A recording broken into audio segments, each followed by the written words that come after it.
That was a very Chicago Bulls half, is what we can say. A very Chicago Bulls half. Like, to go down to the deficit early, come back in the in the first quarter, only down by 2.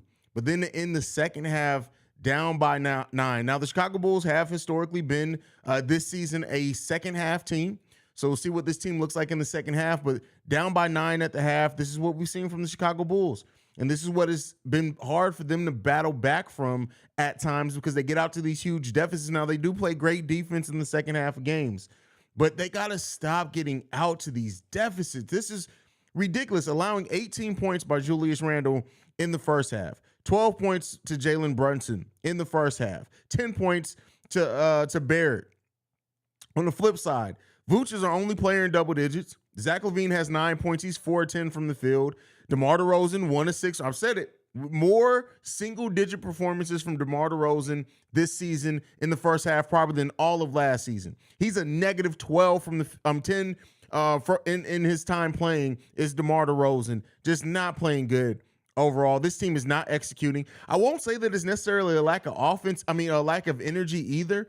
This team is just, I've said it before, right? Kobe White, shout out to Kobe White for 9 off the bench as well. But this team just is a flat team. Like, I said it. Like, I didn't think a major trade was going to come this season, but you need some new energy on this team. Like, it just is. You need to wake up some people on this team, and a trade may do that. I'm not necessarily saying they need to make a knee-jerk reaction trade where they blow it up as some people, but like, this is disheartening. Super disheartening from the level of play from this team. It just, man, this is tough to watch, man. Shay says, this is a game for Patrick Williams to take. I mean, he has to have the opportunities, bro. Like, he's not just going to take over the game and just say, oh, I'm going one on 5. This coaching staff doesn't call shit for Patrick Williams. How do you expect a player to develop when you don't do this is what frustrates me so much about the Patrick Williams thing, right? Passive P he hasn't been passive P in a while, right? But when you have seen a player, his strengths are 3-point shooting, running the point forward, playing solid in defense, transition basketball, right? He's grown his ability to put the ball on the floor and to dribble and to get to the mid-range. Literally, Billy Donovan and this coaching staff are playing it to none of Patrick Williams' strengths, and then talking about, oh, well, he's not aggressive enough. How the fuck do you expect somebody to be aggressive when everything that's their strength, you don't run for him at all? That'd be like having Ben Gordon on the team and be like, hey, Ben, all we're going to run for you is pick and rolls, and we want you to just drive to the lane. That's all we want you to do. We don't want you to shoot no threes. We don't want you to shoot in the mid-range. We don't want you to do none of that. Just pick and roll, either pass it or drive to the lane. That's what we want you to do, Ben Gordon. How do you expect a player to develop when the skill set that they have you don't use? Stop trying to turn players into other players that's just not their game. Ayo, the same thing, not in this game, but Ayo Dosunmu. He's a combo guard that can play point guard, but guess what? He excels at pushing the pace, playing downhill. He rarely gets those opportunities. That's what the frustrating thing is about them extending Billy Donovan. Not that Billy Donovan's a bad coach, as some Bulls fans will have you think, because he's not a bad coach overall. But you aren't putting these players in a position, and this team, the way that this team is set up, it's set up to get to the next level. You have to have the young players on this team develop. When you don't put those young players in a position to develop, you're shooting your own goal in the damn foot. It's crazy, man. It's crazy.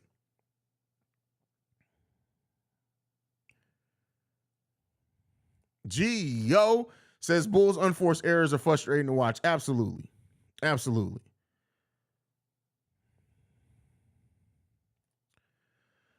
Bulls be fucking my mood up, man. I can't take this every game. Bro, I feel you. I've told you guys before. Watching the Bulls, Bears, and White Sox literally affect my mood. There's a reason I will never, and I need to get back in touch with the guy who's supposed to be doing the White Sox podcast. I will never do a White Sox podcast, especially after Jerry Reinsdorf, dumbass, made a joke about the White Sox not being able to win baseball games. Fuck you, Jerry Reinsdorf. Like, This shit with Chicago sports affects my mood and my personality too goddamn much. And this team is looking like shit. Slug, I'm sorry for yelling in y'all ear, man. I'm going to bring it back down. Very impressed with Coby White so far this game. His defense has been outstanding, and he's playing with patience and poise on offense. Absolutely. 100% agree with you. Coby White is, at this point, Coby White looks better than Zach LaVine out there. Sluggo, the Knicks' best players are all left-handed, making them difficult to guard, trying to force them right, but Brunson is cooking completely from the right side of the court. Oh, well, that's the thing. Julius Randle only goes left. I don't understand why teams don't make him go right.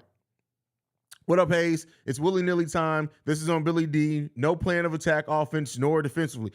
Completely agree with you, King Kofu. Completely agree with you. A couple of takeaways from the first half. P. Will and AC defense has been outstanding. The refs have been horrendous, and I'm not one to blame. Oh, yeah, the officiating has been absolutely trash. Absolutely fucking trash. Real Starscream, who's kind of been in and out of here lately, one of the OG members of the channel. P. Will, Vooch, and Kobe playing well tonight at least. Everybody else need to do better in the second half. Completely agree with you, bro.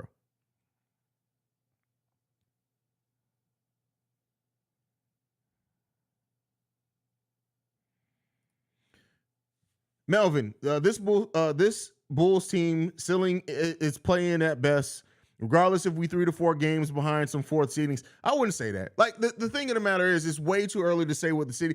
Keep in mind, if somebody would have said that about the Boston Celtics at this same point last season, they could have.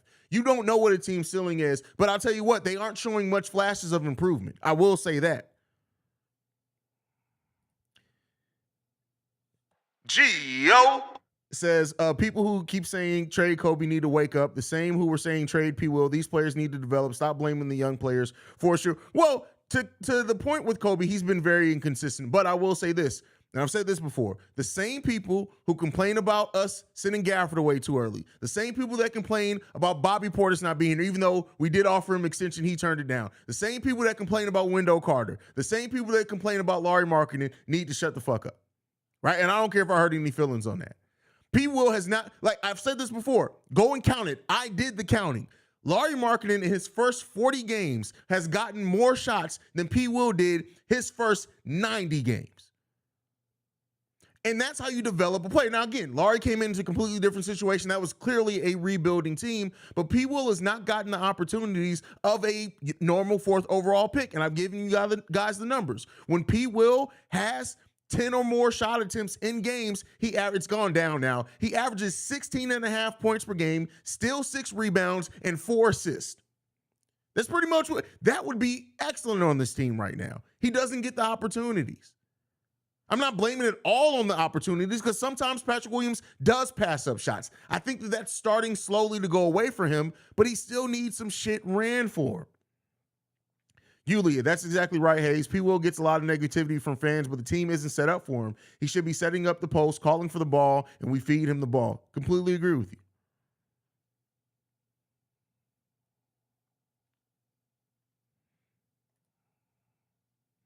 I was in a good state of mind going into tonight. Then the first half happened and had to pop a gummy. Hey, listen, I probably would have too if I didn't have to do these shows and I want to be coherent. When are we going to go on a winning? I don't know. Can we win? Like the thing is, and I've said it before, I constantly compare this team to the 2007-2008 Chicago Bulls. That team that the year before they went to the playoffs, they swept the defending champion Miami Heat. This team didn't even do that. But then the next season, pretty much running that exact same team back.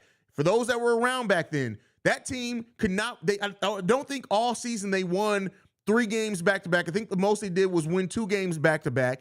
And then they end up bottoming out, right? And they still were 33-49, but then they got the difference between that team and this team, though, is that team owned their own first-round pick. This team does not.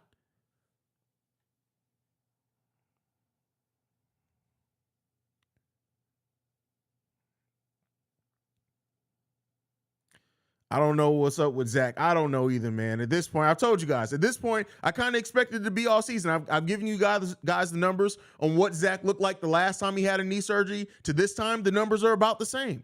This may be a season-long thing for Zach LaVine.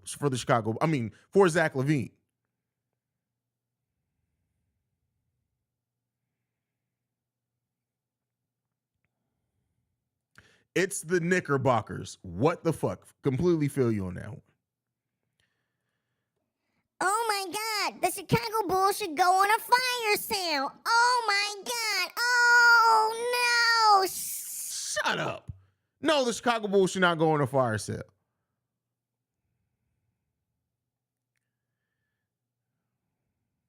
What is the free throw discrepancy this game? Let's take a look. The Knicks have shot 15 and the Bulls have shot 8. That feels about right. That definitely feels about right.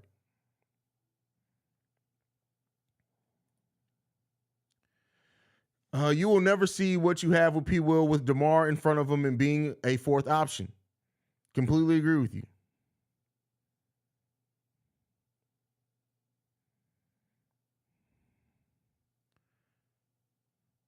I've been telling you guys this all season. If you guys listen to me, and this isn't even to be, because I don't want to be right about this. Let me be clear here. I do not want to be right about this. I keep telling you guys, Lonzo is probably not coming back this season. I started off this season in the exact opposite place. You guys will know. I literally started off the season the exact opposite place I am now. I don't think Lonzo Ball is coming back this season.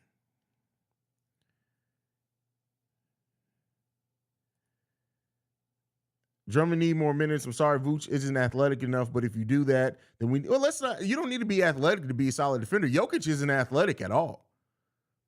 So, but he's just not a solid defender. I agree with what you're saying. I just don't think it's because of athleticism. Vooch just isn't a good defender. But yeah, if you put in Vooch instead, like you're completely have no spacing at that point.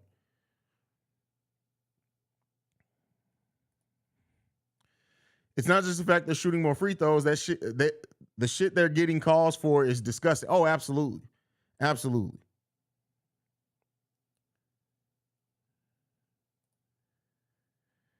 Jordan, what the fuck are you talking about? Start with the Steve-O's going off. I love it when Steve-O goes off. CBS just is piggybacking off the Woj thing. CBS is terrible. I'll tell you what, CBS Sports is literally terrible.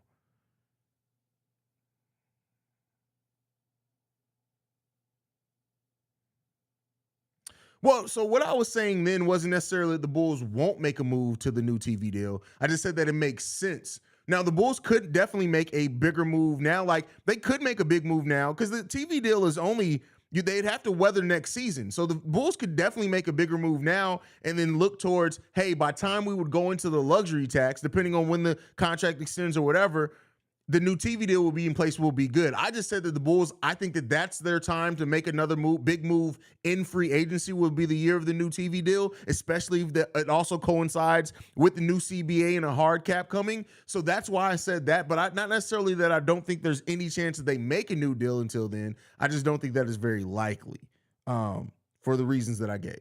So.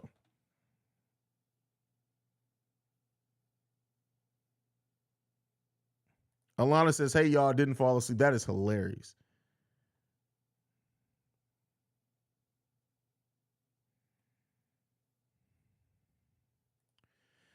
MJG23, I 100% agree, Haize. P. Will has the same stats as his rookie year on the exact same shot attempts. Get the ball in his hands. We're losing anyway. Why not let the kids cook and see what we got? Exactly. Like, I know I got a lot of flack over on Locked on Bulls when I said move DeMar DeRozan to the bench. And that wasn't, I even said then, I said, if DeMar signs another contract with the Bulls, I think DeMar should come off the bench because he's not going to come off the bench any other way. And that's not to say DeMar sucks because he does, like, he's bad in the first half of this game. DeMar, the value that DeMar brings, especially in the fourth quarter, is invaluable. But what you're doing with having a ball dominant player that does not pass let's be clear, DeMar does not pass the ball. Like, he can be a passer. We saw him be a facilitator in San Antonio. You're not seeing that, and it's hurting the growth of these players. But all right, y'all. I will see you guys back here for the post-game show, man. Try not to be frustrated like I just was. Love you guys, man.